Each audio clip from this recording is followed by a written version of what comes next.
Hello everyone, आज मैं आपके लिए एक काफी बेहतरीन रोमांटिक मूवी की एक्सप्लेनेशन लेकर आई हूँ, जिसकी कहानी न सिर्फ आपको हैरान कर देगी बल्कि आपको इस मूवी से प्यार भी हो जाएगा। Now let's begin. मूवी की ओपनिंग सीन में हम एक पोस्टमैन को देखते हैं जो एक बूढ़े आदमी को एक पैकेट डिलीवर करता है। उसे खोलने पर उस पैकेट में एक अडल्ट मूवी की डीवीडी थी और एक एग्जीबिशन का टिकट। यहाँ से सीन शिफ्ट होता है और हम हमारी फीमेल लीड बोरा को देखते हैं।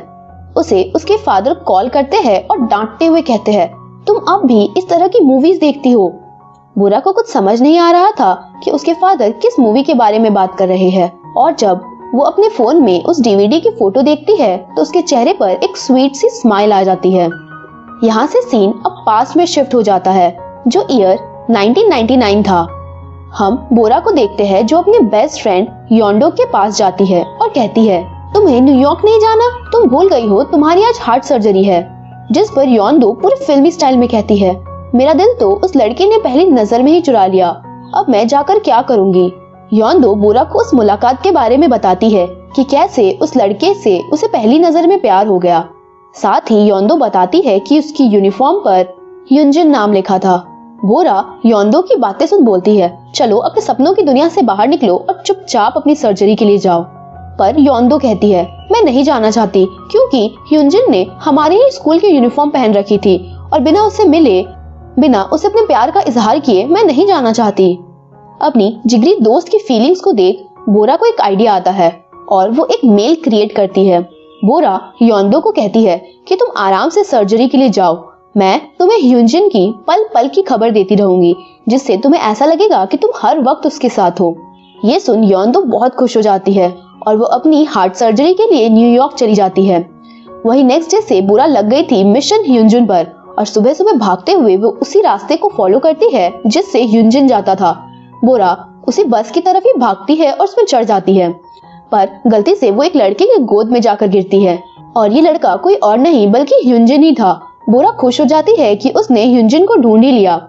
इसके बाद वो युंजिन का पीछा करते करते स्कूल पहुंचती है, पर यहाँ हमें पता चलता है कि वो एक स्कूल में तो पढ़ते हैं, मगर यहाँ बॉयज और गर्ल्स की अलग अलग बिल्डिंग थी। और मजे की बात तो ये थी कि बॉयज और गर्ल्स कैंटीन सेम था। और फिर बोरा अपना मिशन कंटिन्यू करती है। वो युंजिन को ऑब्जर्व करती है, उसकी हाइट, उसने किस फ्लेवर की ड्रिंक पी, उसके जूते का साइज, उसे कौन सा गेम खेलना पसंद है, वो किस बिल्डिंग में रहता है, सब कुछ वो एक डायरी में लिख रही थी ताकि वो योंडो को बता सके। साथ ही यहाँ बोरा को पता चलता है कि वॉन हो नाम का एक लड़का है जो युंजिन का बेस्ट फ्रेंड है और वो उसी के साथ रहता है। बोरा योंडो को मेल कर सारी चीजें बता देती है। और फिर एक दिन क्लासरूम में बैठे बैठे बोरा युंजिन को देख रही थी जो ग्राउंड में खेल रहा था, पर तभी युंजिन गिर जाता है और उसे चोट लग गई थी। बोरा ये देख जोर से चिल्लाती है और खुद भी बहाना बनाकर मेडिकल रूम चली जाती है, जहाँ बोरा युंजिन के बगल वाले ही बेड पर बैठ उनकी बातें सुनने लगती है। युंजिन और वॉनहो बातें कर रहे थे कि ब्रॉडकास्टिंग क्लब को ज्वाइन करेंगे। ये सुन बोरा खुश हो जाती है। यहाँ से सीन चेंज होता है और हम ब्रॉडकास्टिंग टीम का ऑडिशन देखते हैं, जहाँ बोरा अपने बेहतरीन टाइकोंडो स्किल्स दिखाती है, जिसे देख वॉनहो भी काफी इम्प्रेस हो गया था। पर यहाँ हो जाती है एक गड़बड़। बोरा को तो ब्रॉडकास्टिंग टीम में जगह मिल जाती है, साथ ही वॉनहो भी ब्रॉडकास्टिंग टीम का हिस्सा बन जाता है, पर एन मौके पर युंजिन ब्रॉडकास्टिंग टीम में जाने से मना कर देता है। ये देख बेचारी बोरा उदास हो जाती है क्योंकि उसकी मेहनत अब बर्बाद हो गई थी। पर उसे आइडिया आता है, क्यों ना मैं वॉनहो से दोस्ती बढ़ा लूं और उसके थ्रू युंजिन के बारे में पता लगाऊं। पर वॉनहो तो बोरा को भाव ही नहीं देता। इसके बाद हम देखते हैं कि युंजिन टेलीफोन बूथ पर था। ये देख बोरा भागते हुए उस लाइन में जाकर लग जाती है और ध्यान से युंजिन का पेजर नंबर याद करने लगती है, पर वहाँ वॉनहो टपक आता है और बेचारी बोरा बस आधा ही नंबर देख पाई थी। रात को बोरा फोन बुक का यूज करके बहुत सारे नंबर डायल करती है, इस उम्मीद में कि कोई तो सही नंबर जरूर होगा। बहुत देर की कोशिश के बाद फाइनली कॉल सही इंसान को लगता है। बोरा सर्वे डिपार्टमेंट वाली बनकर युंजिन से बात करती है, पर वो समझ आता है कि ये तो बोरा है और बोरा अपना नाम सुनते ही कॉल कट करके वहाँ से भाग जाती है। नेक्स्ट डे ब्रॉडकास्टिंग टीम में वॉनहो पूछता है, कल तुम्ही ने कॉल किया था ना? दरअसल कल युंजिन ने नहीं बल्कि वॉनहो ने कॉल रिसीव किया था। बोरा इनकार करने की कोशिश करती है, पर वॉनहो समझ जाता है। वो बोरा को कहता है, मैं तुम्हें युंजिन का पेजर नंबर दिला सकता हूँ, पर बदले में तुम्हें अपने फादर की शॉप से एक मूवी डीवीडी लाकर देनी होगी मुझे। बोरा मान जाती है। नेक्स्ट डे बोरा वो डीवीडी स्कूल ले आती है, पर बेचारी की किस्मत ही खराब थी। आज टीचर सबके बैग चेक कर रहे थे, जिसमें उन्हें बोरा की बैग में से वो अडल्ट डीवीडी मिलती है और एज अ पनिशमेंट वो बोरा को उस डीवीडी को पकड़कर नील डाउन करने को बोलते हैं। कुछ देर बाद वॉन हो आकर उससे वो डीवीडी लेकर चला जाता है। अब रात को वॉन हो ह्यूनजिन को लेकर बोरा के फादर की फिल्म शॉप पर आता है, जहां वो डिस्काउंट के बहाने ह्यूनजिन से उसका पेजर नंबर बोरा को बता देता है। वहीं हम देखते हैं कि बोरा ने वो पेजर नंबर योंदो को सेंड कर दिया था और योंदो हमेशा एक खूबसूरत सा रोमांटिक गाना ह्यूनजिन को भेजा करती। एक दिन सब ग्राउंड पर थे और वॉन्दो अपने कैमरे से चीजें रिकॉर्ड कर रहा था। वॉन्दो बोरा को बताता है कि उसे कैमरा बहुत ज्यादा पसंद है, साथ ही वो बोरा को भी कैमरा यूज करना सिखाता है, पर बोरा सीधा कैमरा ह्यूनजिन की ओर कर उसे जूम करके देखने लगती है। रात हो जाती है और हम देखते हैं कि एक बदमाश लड़का ह्यूनजिन को मारने जा रहा था, पर तभी पूरे फिल्मी अंदाज में बोरा आकर उस लड़के को एक फ्लाइंग किक लगाती है और फिर वॉन्दो, बोरा और ह्यूनजिन तीनों हाथ पकड़कर किसी तरह उन लड़कों से बचते हुए भाग जाते हैं। थोड़ी देर बाद बोरा देखती है कि दोनों लड़कों ने उसका हाथ जोर से पकड़ रखा है। बोरा अपना हाथ छुड़ा लेती है और हम देखते हैं कि फाइट की वजह से बोरा के पैर में चोट लग गई थी। नेक्स्ट मॉर्निंग बोरा स्कूल में थी, तभी ह्यूनजिन आता है और उसे अपनी बाइक पर बैठाकर घर ड्रॉप करने की बात बोलकर उसे ले जाता है, पर ह्यूनजिन बोरा को कहीं और ही ले गया था। ये देख बोरा उसे पूछती है, ये कहाँ ले आए तुम मुझे? जिस पर ह्यूनजिन पूछता है, आखिर कल तुमने मुझे उन बदमाश लड़कों से क्यों बचाया? क्यों तुमने मेरे लिए चोट खाई? बोरा सच नहीं बोल पाती कि उसने ये सब कुछ अपनी बेस्ट फ्रेंड योंदो के लिए किया है। वो ह्यूनजिन को कहती है, तुम्हारी जगह कोई और भी होता तो मैं उसे भी बचाती। साथ ही बोरा उसे कहती है, आज के बाद इस तरह के झगड़ों में मत पड़ना। मगर ह्यूनजिन अचानक से कह देता है, चलो डेट करते हैं। बोरा को ये सुन हंसी आ जाती है और वो साफ मना कर देती है। वो वापस जाने लगते हैं, पर ह्यूनजिन की बाइक खराब हो जाती है। ये देख बोरा का दिमाग खराब हो गया था और वो रात को किसी तरह लिफ्ट लेकर वापस आते हैं और एक रेस्टोरेंट में बैठकर डिनर कर रहे थे। हम देखते हैं कि इसी रेस्टोरेंट में वॉन हो काम करता था। तभी एक बार फिर से ह्यूनजिन बोरा को कहता है, चलो डेट करते हैं, मुझे तुम बहुत ज्यादा पसंद हो। ये सुन बोरा के तो होश ही उड़ जाते हैं और वो अपने बारे में अजीब अजीब बातें ह्यूनजिन को बताने लगती है ताकि वो उसे पसंद करना बंद कर दे, पर इसका कोई भी फायदा नहीं होता। बोरा वहां से भागकर चली जाती है। भागने की वजह से उसके पैर की बैंडेज खुल गई थी। वो परेशान दिख रही थी, पर तभी वॉनो पहुंच जाता है। वो बोरा की पट्टी करता है और उससे पूछता है, क्या तुम्हें ह्यूनजिन पसंद है? पर बोरा साफ मना कर देती है और कहती है, मुझे बस उसमें इंटरेस्ट है। जिस पर वॉनो कहता है, बात तो वही हुई, इंटरेस्ट का मतलब ही होता है कि तुम उसे पसंद करती हो। पर बोरा कहती है, नहीं, मेरा इंटरेस्ट अलग है। मगर वो वॉनो को सच नहीं बता पाती कि वो ये सब कुछ अपनी बेस्ट फ्रेंड के लिए कर रही है।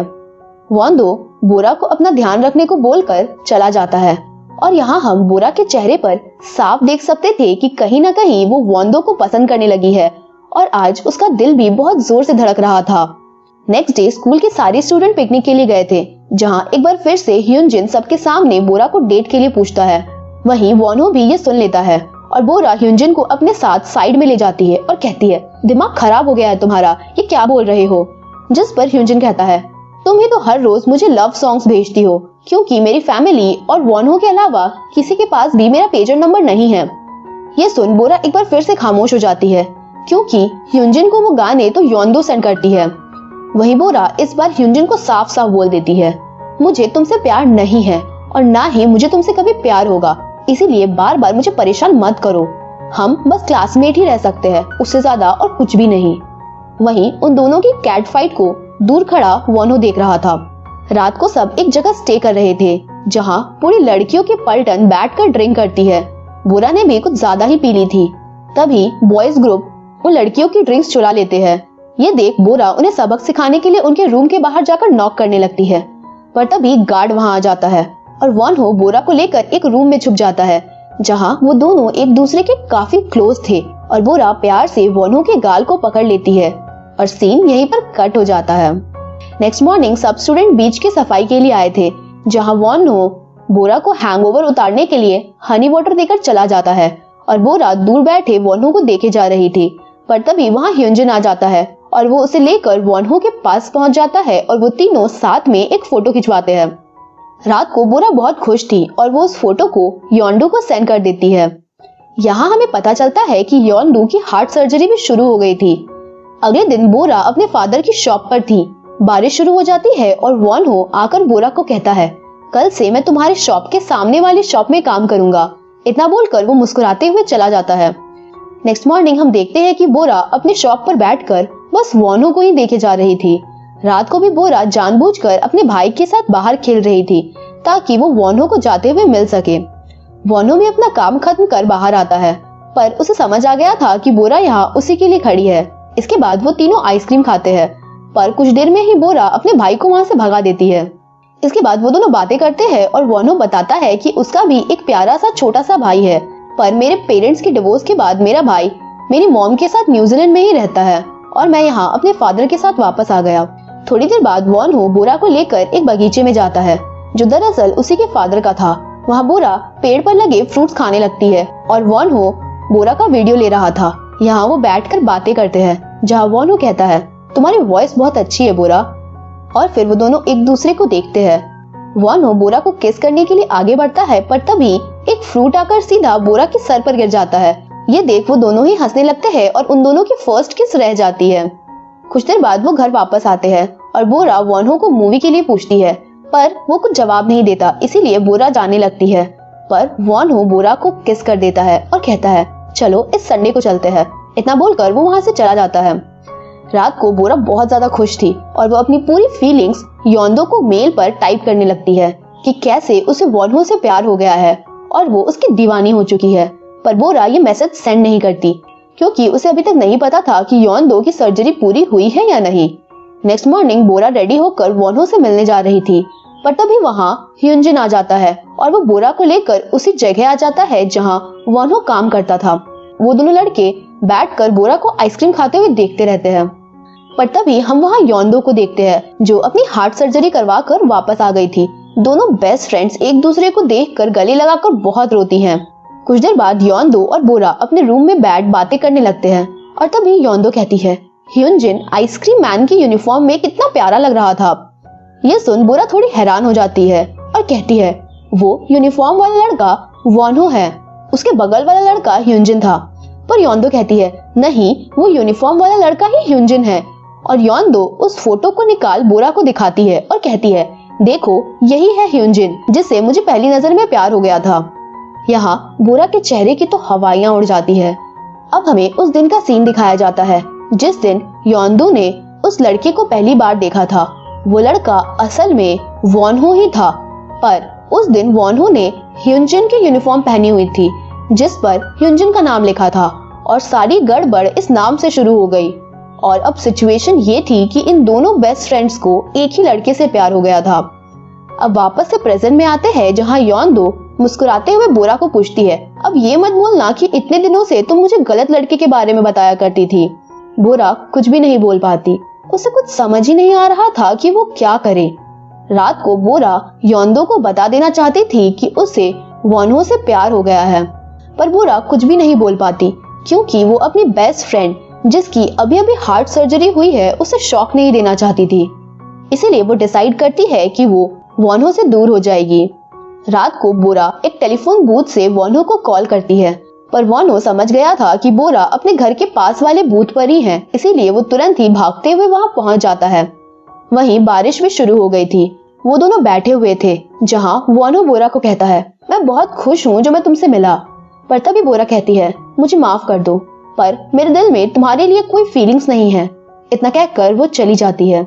वॉन हो बारिश में खड़ा था और हम उसके हाथ में एक लेटर देखते हैं जिसमें वॉन हो ने अपने दिल की सारी बातें लिखी थी और आज वो ये लेटर बोरा को देना चाहता था। उस लेटर में वॉन हो ने लिखा था, सर्दियां शुरू हो गई थी और मैं पहली बार इस शहर में आया था। एक दिन जब मैं तुम्हारे फादर की शॉप पर गया तो मैंने तुम्हें पहली बार देखा। उस दिन तुम उस एडल्ट मूवी की डीवीडी को लेकर ऐसे भागी कि मेरे मन में भी आया कि क्यों ना मैं देखूं कि इस डीवीडी में है क्या। इसके बाद मैंने फिर तुम्हें दोबारा देखा बस के पीछे भागते हुए। इतना ही नहीं, उस दिन मेडिकल रूम में भी मुझे पता चल गया था कि बगल वाली बेड में तुम ही थी जो हमारी बातें सुन रही थी। फिर तुम्हारा मेरे साथ ब्रॉडकास्टिंग टीम में साथ होना मुझे बहुत सुकून दे रहा था। तुम्हें देखकर मेरे चेहरे पर स्माइल आ जाती थी और मुझे समझ आने लगा था कि मैं तुमसे प्यार करने लगा हूँ। मगर धीरे धीरे मैंने नोटिस किया कि तुम्हें बस ह्यूनजिन में इंटरेस्ट है और मुझे कहीं ना कहीं जलन होने लगी। मुझे खुद के लिए बुरा लगने लगा। पर उस दिन जब तुम ड्रंक थी तब तुमने मुझसे अपने प्यार का इजहार किया और कहा कि तुम मुझे बहुत पसंद करती हो। मैं बहुत खुश था, पर अगले दिन तुम सब कुछ भूल चुकी थी। तुम्हें तुम्हारा लव कन्फेशन याद नहीं था और फिर तुम्हें ह्यूनजिन के साथ देख मुझे लगा कि कहीं नशे में तुमने मुझे ह्यूनजिन समझकर तो वो सब कुछ नहीं कहा था। मैं तुमसे पूछ लेना चाहता था कि सच क्या है, तुम किससे पसंद करती हो, पर मैं तुमसे कभी भी ये पूछ नहीं पाया। फिर तुम्हारे साथ टाइम स्पेंड करते करते मुझे ये समझ आने लगा कि तुम्हारे दिल में क्या है। तुम ह्यूनजिन को नहीं बल्कि मुझे पसंद करती हो। योंदो ने आगे लिखा था, बोरा, मैं न्यूजीलैंड वापस जा रहा हूँ, पर मैं प्रॉमिस करता हूँ कि मैं वापस आऊंगा सिर्फ तुम्हारे लिए। अब वापस से प्रेजेंट सीन में आते हैं जहाँ वॉन हो उस लेटर को वहीं बारिश में फेंक कर चला जाता है। नेक्स्ट डे हम देखते हैं कि योंदो, वॉन हो, बोरा और ह्यूनजिन चारों साथ में घूमने गए थे, जहाँ बोरा बार बार बहाने से वॉन हो और योंदो को साथ टाइम स्पेंड करने को दे रही थी। बोरा हर बार खुद ह्यूनजिन के साथ रहती ताकि योंदो और वॉन हो साथ रह सके। कुछ देर बाद योंदो बोरा को रोलर कोस्टर राइड पर जाने को बोलती है क्योंकि वो उसका फेवरेट था, पर बोरा मना कर देती है क्योंकि योंदो की हार्ट सर्जरी हुई थी और वो उसे छोड़कर राइड पर नहीं जाना चाहती थी। मगर योंदो फिर भी उसे जबरदस्ती भेज देती है और उसके साथ ह्यूनजिन भी जाता है। वहीं वॉन हो और योंदो बाहर वेट कर रहे थे, पर तभी वॉन हो योंदो को कहता है, मैं भी राइड करना चाहता हूँ। और हम वॉन हो को देखते हैं जो जाकर ह्यूनजिन को कहता है, मैं राइड करूंगा, तुम चली जाओ। और वो जाकर बोरा के पास बैठ जाता है। वहीं ह्यूनजिन वापस योंदो के पास आ गया था और उसे देख योंदो पूछती है, तुम वापस क्यों आ गए? जिस पर ह्यूनजिन कहता है, क्योंकि वॉन हो बोरा के साथ टाइम स्पेंड करना चाहता था। योंदो ये सुन हैरान थी और ह्यूनजिन बोलता है, वॉन हो को हाइट से बहुत ज्यादा डर लगता है, पर फिर भी वो राइड के लिए चला गया। ह्यूनजिन यहाँ योंदो को बता देता है कि वो दोनों एक दूसरे से प्यार करते हैं। दूसरी ओर राइड शुरू हो गई थी और वॉन्डो की हालत बहुत ज्यादा खराब थी। बोरा उसे पूछती है कि क्या हुआ, जिस पर वॉनो बता देता है कि उसे हाइट से बहुत ज्यादा डर लगता है। ये सुन बोरा परेशान हो जाती है और पूछती है कि तुम राइड पर क्यों आए। वॉनो बोरा का हाथ पकड़ उसे कहता है, क्योंकि मैं तुमसे प्यार करता हूँ, आई लव यू बोरा। थोड़ी देर बाद राइड खत्म होती है और वो दोनों बाहर आ गए थे, जहाँ वॉनो बोरा को कहता है, मैं वापस न्यूजीलैंड जा रहा हूँ। ये सुन बोरा उसे कहती है, ये तो अच्छी बात है। पर बोरा का ये जवाब सुन वॉनो टूट जाता है और पूछता है, सच में तुम्हें मेरे जाने की खुशी है? जिस पर बोरा कहती है, तुमने ही तो कहा था कि तुम अपने भाई को बहुत मिस करते हो, इसलिए मैं खुश हूँ कि तुम अब अपने भाई से मिल पाओगे। वॉनो बहुत ज्यादा हर्ट था और वो बोरा को बस थैंक्स बोलकर चला जाता है। रात को बोरा और योंदो साथ घर जा रहे थे, पर तभी योंदो पूछती है कि क्या तुम वॉनो को पसंद करती हो। बोरा शॉक थी और वो योंदो को समझाते हुए कहती है कि अब मेरे दिल में वॉनो के लिए फीलिंग्स नहीं है। पर योंदो रोते हुए कहती है, क्यों तुमने मुझसे ये बात छुपाई, क्यों तुमने मुझे धोखा दिया। बोरा भी रोने लगती है और उसे बताती है कि उसे नहीं पता था कि वॉनो ही वो लड़का है। बोरा आगे कहती है, मैं ये कभी नहीं चाहती थी कि एक लड़के की वजह से हमारी दोस्ती खराब हो जाए, इसीलिए मैंने सब छुपाया। यहाँ ये दोनों बहुत ज्यादा इमोशनल हो जाते हैं और योंदो कहती है, भले ही मुझे वॉनो से प्यार हुआ, पर उससे ज्यादा मुझे तुम्हारी परवाह है। मेरी जिंदगी में सबसे पहले तुम आती हो। योंदो आगे कहती है, मैं जानती हूँ कि तुम मेरा बहुत ध्यान रखती हो, पर मुझे एक दोस्त चाहिए, कोई नर्स नहीं। इतना कहकर योंदो चली जाती है। घर पहुँच बोरा अपनी और योंदो के पिक्चर्स को देख बहुत रो रही थी। वहीं योंदो आज ईमेल खोलती है जिसमें वो ड्राफ्ट में सेव कुछ मैसेजेस देखती है। ये वही मैसेजेस थे जिसमें बोरा ने अपने दिल की बात लिखी थी वॉनो के लिए।